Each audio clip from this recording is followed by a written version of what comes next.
Why do I travel?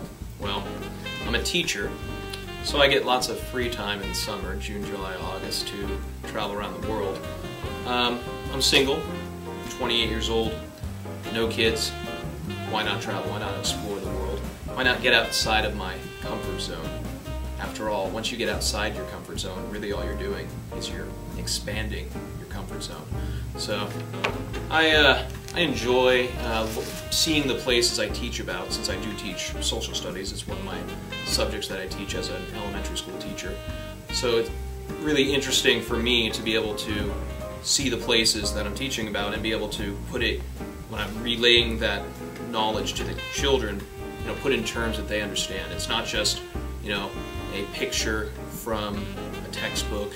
You're not just learning basic facts. You're hearing vignettes, you're hearing stories from someone who's been there and someone that the kids know. That, I can tell them, of course, I teach at a Christian school, so I'm teaching them about Jerusalem. I've walked on the city walls of Jerusalem. It's not just something, from the Bible that's now outdated. No, you can actually go and do this, and it blows the kids' minds, and it's really neat to do that for me.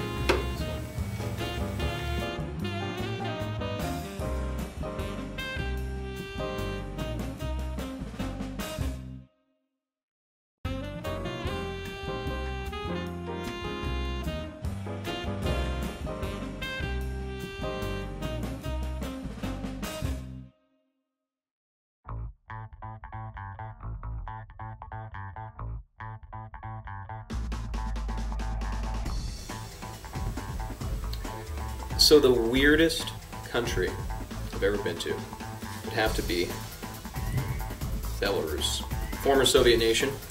Had to go there. Why?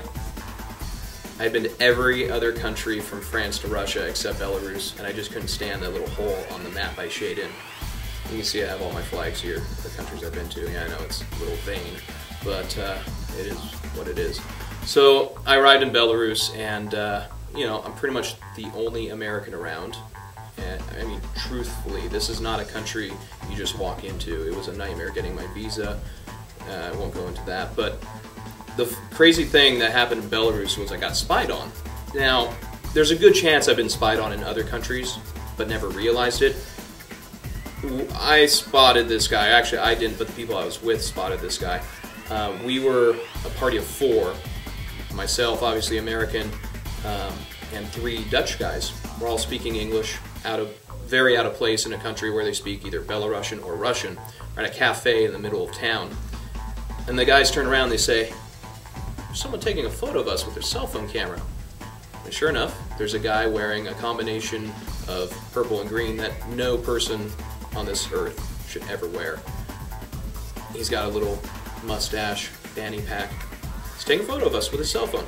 Okay, maybe we're a curious sight.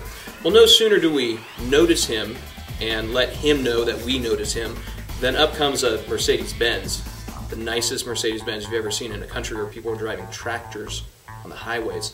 He hops in the passenger seat and they speed off. So we walk over to the KGB building, and yes, they still call it the KGB in Belarus.